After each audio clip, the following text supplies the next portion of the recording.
Hola, estamos en Punto Crítico, programa de televisión de la Unidad de Medios de Comunicación de la Universidad Nacional de Colombia. Yo soy Carlos Alberto Patiño Villa, profesor titular. Desde el año 2019, Nayib Bukele gobierna El Salvador, ganó las primeras elecciones presidenciales con la alianza denominada Gran Alianza por la Unidad Nacional, a la que llegó luego de que su partido Cambio Democrático de centro izquierda fuera invalidado por el Tribunal Supremo Electoral, obtuvo el 53% de los votos y antes había sido alcalde de Cuscatlán y San Salvador con el apoyo del Frente Farabundo Martí para la Liberación Nacional. La política por la que ha sido más conocido Nayib Bukele ha sido la política de seguridad y lo que ha significado llevar a pandillas a la cárcel, según el relato del Estado salvadoreño, entre las que se encuentra la Mara Salvatrucha, la Mara 18, la Mao Mao, la Máquina y otras más. Para entender qué está pasando en El Salvador, dado que Nayib Bukele ha tomado una deriva autoritaria, para algunos sorpresiva, para otros esperable, hemos invitado a la abogada de la Universidad de los Andes, Juanita Gobertus, quien además tiene maestría en Derecho de Harvard University y es actualmente la directora de la División de Américas de Human Rights Watch. Doctora Gobertus, muchas gracias por estar con nosotros en Punto Crítico. Carlos, buen día. Muchísimas gracias por la invitación. Un saludo a toda la audiencia.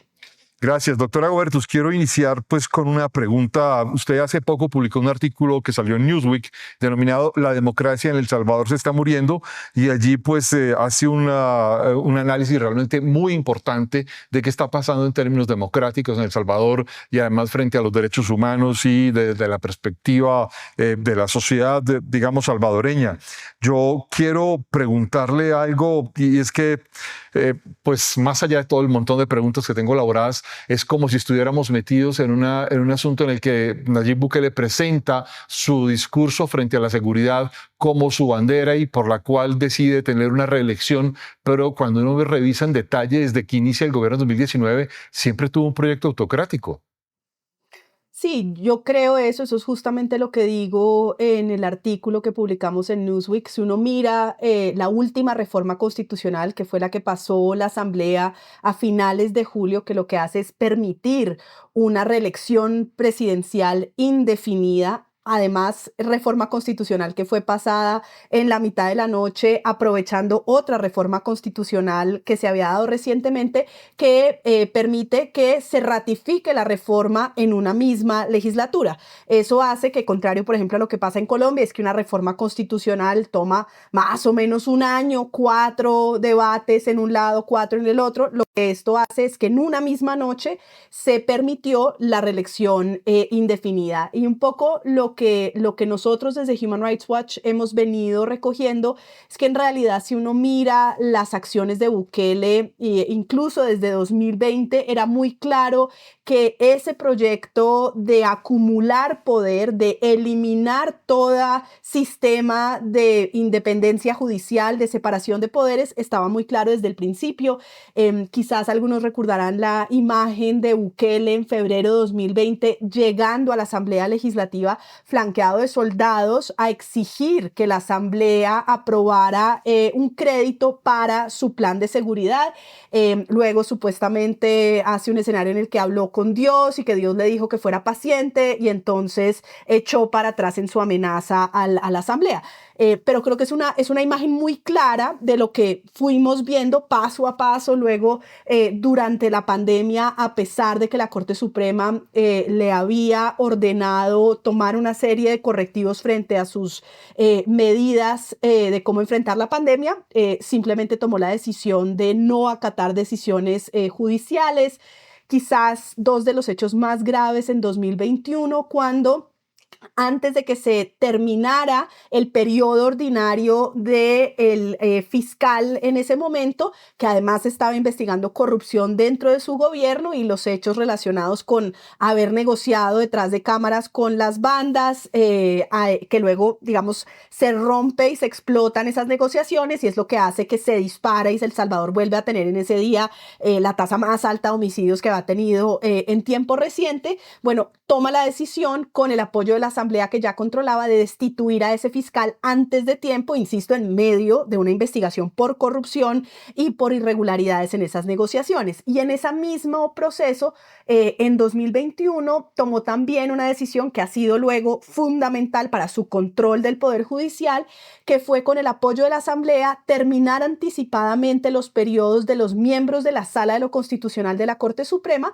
que fueron los mismos miembros que antes de esta reciente reforma constitucional autorizaron una reelección, que es la razón por la cual hoy Bukele está en el poder, a pesar de que la propia Constitución prohíbe explícitamente la reelección. Y ese control de la Sala de lo Constitucional es la que le ha permitido, porque esos magistrados se han dedicado a depurar el sistema judicial e ir sacando a todas las personas que consideren que son contrarias a su proyecto de guerra contra las pandillas, de la mano de la estigmatización que el propio Bukele ha hecho. Cualquier fiscal o juez que tome una decisión de garantizar un debido proceso, que señale que no hay suficiente evidencia para detener a una persona, inmediatamente es tildado como enemigo del gobierno, enemigo del Salvador. Y ese proceso de depuración interna pues les ha permitido ese proceso.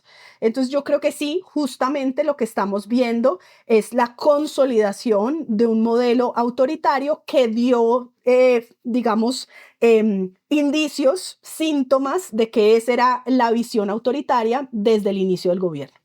Esta construcción, doctora Gobertus, de ese modelo autoritario tiene un relato muy curioso digamos, de Nayib Bukele, y se presentó, incluso alcanzó a decir que era como una especie de dictador cool, el hombre joven que lucha contra las pandillas, contra la maldad, además en su papel de pastor protestante, y que además supera todos los obstáculos que hay en el camino, y luego pues hace de la seguridad, digamos, su discurso central. Pero llegamos a una situación realmente muy paradójica. Según los cálculos que usted misma presenta en su artículo, alrededor del 2% de la población de El Salvador se encuentra privada de la libertad y en condición carcelaria. ¿Cómo se explica esto? A ver, yo creo que para entender El Salvador hay que entender de dónde venimos. Y es cierto, yo creo que eso es importante reconocerlo, que El Salvador pues venía de tener, no inmediatamente antes de Bukele, en eso hay que reconocer, 2 gobiernos atrás, la tasa de homicidios más alta de América Latina, con 105 homicidios por cada 100.000 habitantes. Recordemos que hoy el promedio latinoamericano está más o menos en 23, un país como Argentina, que ha tenido históricamente las más bajas, tiene 6 homicidios por cada 100.000 habitantes. Colombia está ahí más o menos en el 22, 21, dependiendo. Entonces, ¿qué pasa? Claro, pues la gente en El Salvador sometida históricamente a el control de las pandillas, principalmente la Mara Salvatrucha y Barrio 18, en donde las comunidades no podían salir, no podían vender, no podían hacer nada sin el control de las pandillas, que tradicionalmente asesinaban, típicamente extorsionaban y controlaban todo lo que sucedía a nivel territorial. Entonces, por supuesto que Bukele se monta dentro de una ola que ya venía reduciéndose el homicidio. A hoy, si bien los datos, digamos, son poco transparentes, hay que decirlo, el gobierno salvadoreño no solo bajo Bukele, sino hacia atrás, no ha tenido una política de transparencia para poder hacer seguimiento de manera más clara a las políticas de seguridad. Lo que sí es cierto, y nosotros lo hemos documentado con las personas con las que hablamos, es que hoy pues hay un sentimiento de que ha habido una reducción significativa en la violencia a manos de las pandillas. Según el dato de gobierno, estaría la tasa de homicidios en 4 por cada 100.000 habitantes. Eso ha sido un costo brutal en términos de Estado de Derecho y derechos humanos. Entonces, desde el punto de vista de derechos humanos, 3 años de régimen de excepción, con las garantías de debido proceso suspendidas, eso ha hecho que se han detenido 87.000 personas sin orden de captura, incluyendo más de 3.300 menores de edad. El proceso ha sido de encarcelamiento masivo, es decir, ni siquiera es procesamiento judicial. Hemos visto algunas audiencias de a 500 personas, pero a hoy nosotros le seguimos preguntando esto constantemente al gobierno salvadoreño. No tenemos condenas en el marco del régimen de excepción contra los adultos. Es decir, ni siquiera es un proceso de mano dura en el sentido de judicializar a toda la estructura. Lo que hay es un proceso de encarcelamiento sin hacer justicia. Entonces, están totalmente suspendidos los términos. Una de las últimas reformas nuevamente permite que no haya límite de tiempo en la detención preventiva, es decir, las personas se mantienen detenidas sin que se haya presentado evidencia en su contra, sin que hayan sido vencidas en un juicio. y luego bajo unas condiciones atroces. Durante estos 3 años de régimen de excepción, más de 300 personas han muerto en cautiverio sin ningún tipo de explicación por parte del gobierno Bukele, incluyendo el ex asesor de Seguridad Nacional de Bukele, que estaba denunciando corrupción dentro del gobierno Bukele, es detenido y en detención muere. Nosotros hicimos una investigación de la mano de una organización internacional forense que llegó a la conclusión de que había inconsistencias en los registros médicos dados a conocer luego de la muerte de este ex asesor de seguridad. Y que habría elementos para considerar que pudo haber tortura y malos tratos durante su detención. Como ese caso, hemos documentado casos de malos tratos y de torturas, incluyendo contra menores de edad. Más recientemente, por ejemplo, estamos documentando el tipo de vejámenes a los que fueron sometidos los 252 venezolanos que fueron deportados por Estados Unidos y enviados a la cárcel de máxima seguridad en El Salvador, el SECOT. Pero esto claramente da muestras de una práctica sistemática de violaciones de derechos humanos dentro de los centros penitenciarios y carcelarios en El Salvador.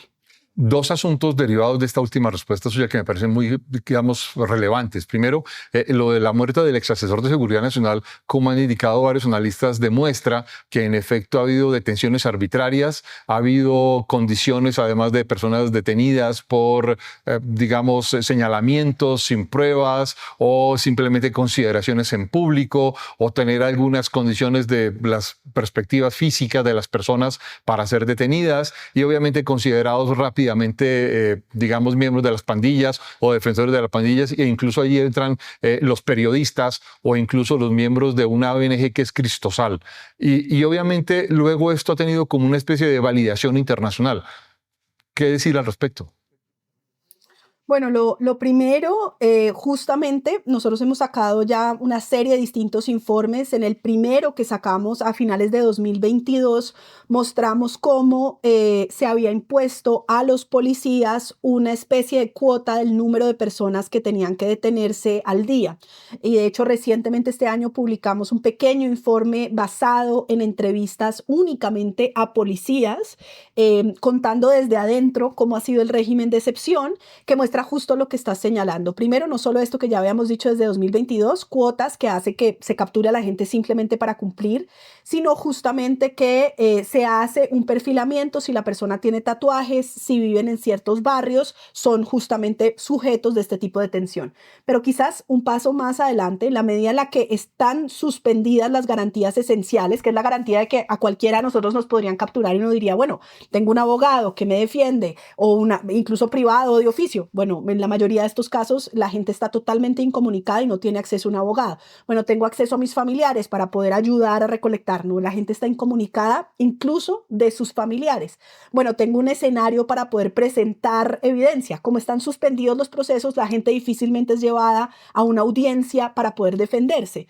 Entonces, lo que termina pasando, y este último informe lo muestra, es que a nivel local los policías, pues claro que han usado esto en una lógica de favores de distinto tipo.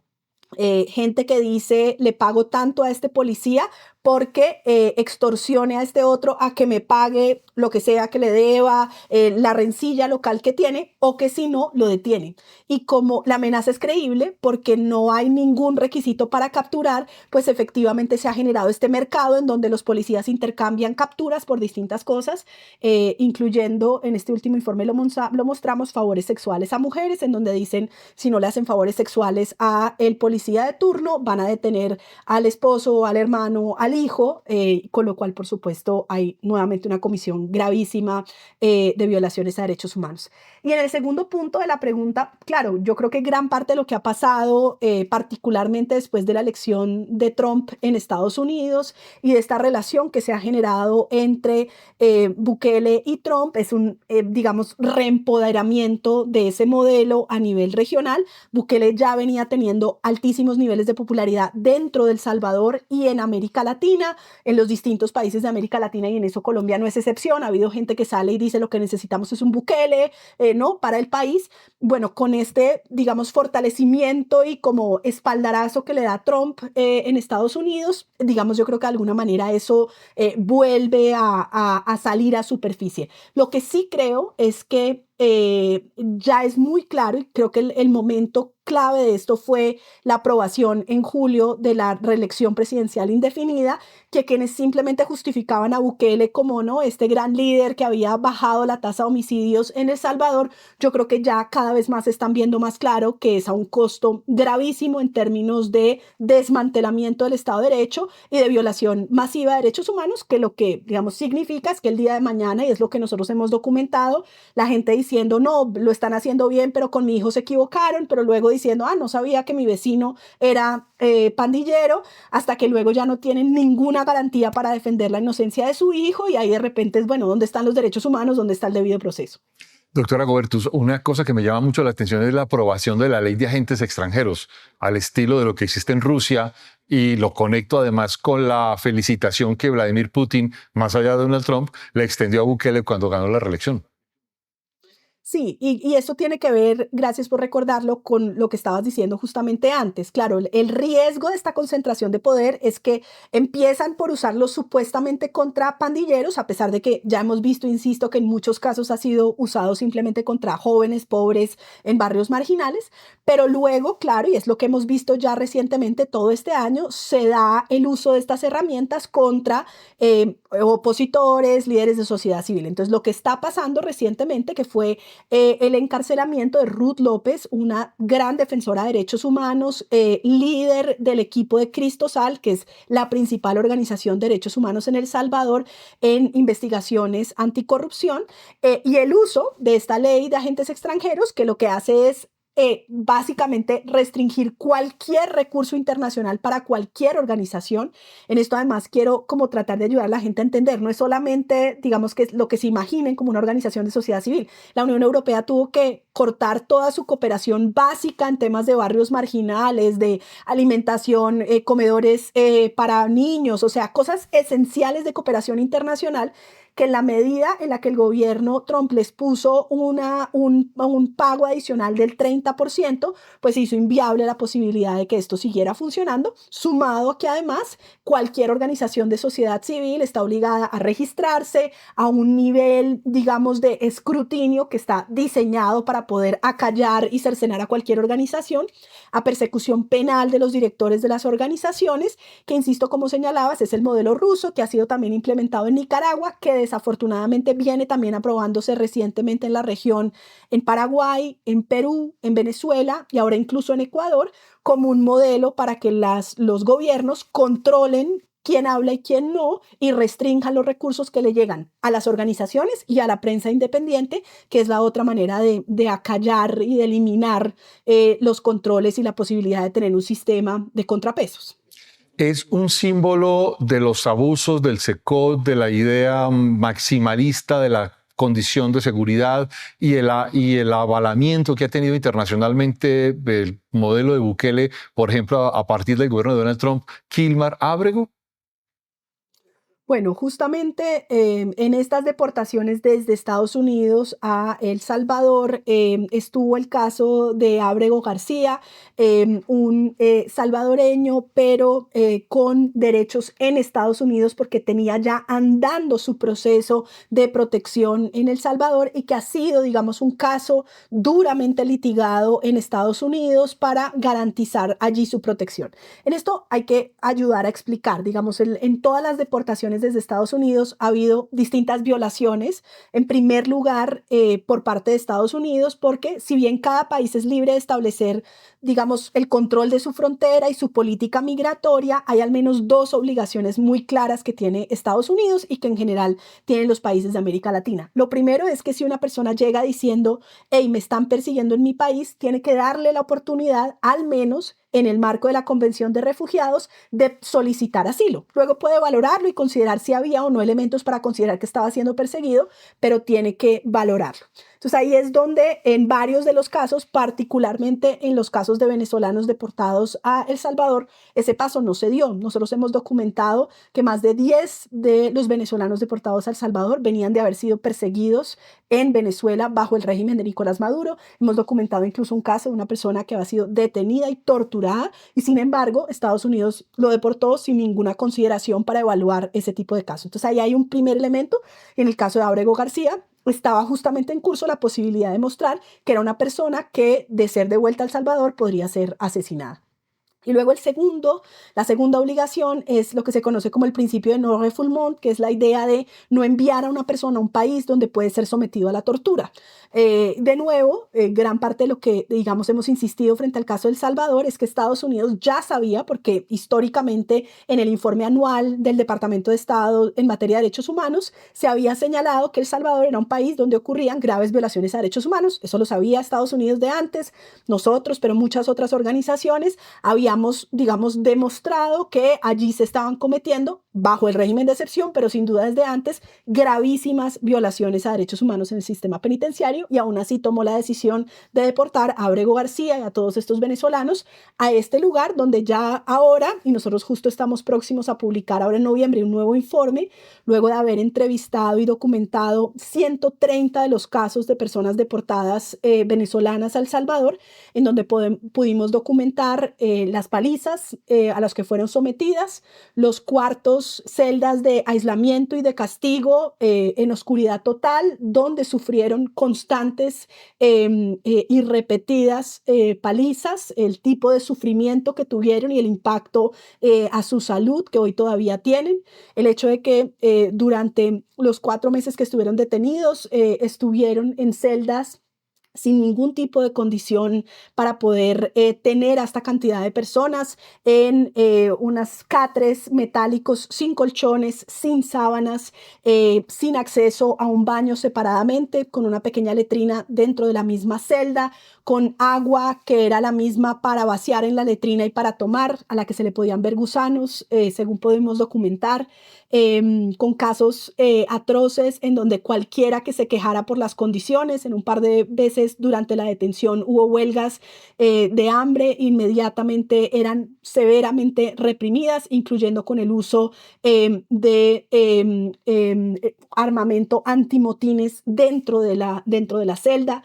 Es realmente atroz lo que a esta gente, insisto, que en su mayoría eran migrantes tratando de construir una nueva vida. Dicho sea de paso, el gobierno Trump dijo, y asimismo el gobierno salvadoreño, que estas personas eran miembros de una organización de crimen organizado, el Tren de Aragua. Nosotros nos hemos dado a la tarea de verificar los antecedentes de esas 130 personas y, salvo un par de casos por temas de inasistencia alimentaria y otro tipo de delitos, en realidad estas personas, ninguno tenemos registro de que participara de una organización de crimen organizado.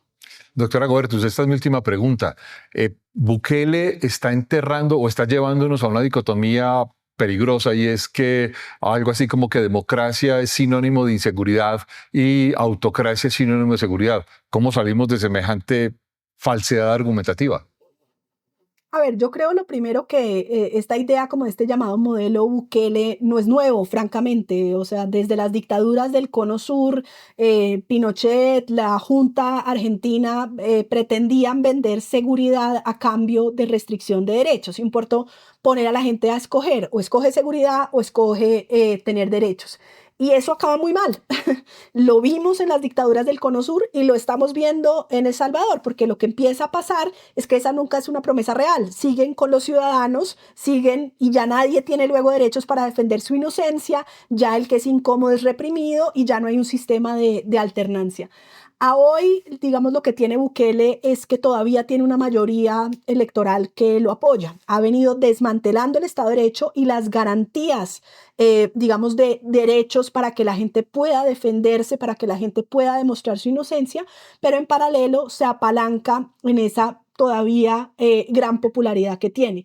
El reto que tienen los salvadoreños es ver que en América Latina existen también experiencias exitosas de políticas de seguridad que son al mismo tiempo efectivas y respetuosas de derechos humanos. Y yo creo que el gran reto que tenemos quienes defendemos la democracia liberal y los derechos humanos es demostrar que es posible proteger la seguridad, que es un elemento esencial para disfrutar los derechos humanos, porque quien no tiene una garantía básica y tiene que salir de su casa todos los días a pagar una extorsión, o si no le matan o le reclutan al hijo, pues no disfruta tampoco de sus derechos, que la democracia tiene que poder dar resultados efectivos para proteger a esas comunidades y que eso no tiene que ser a cambio de restringir los derechos de toda la ciudadanía. Doctora Juanita Gubertus, muchas gracias por estar con nosotros en Punto Crítico, muy amable. A ustedes, gracias por la invitación. Los esperamos en una próxima emisión. Muchas gracias.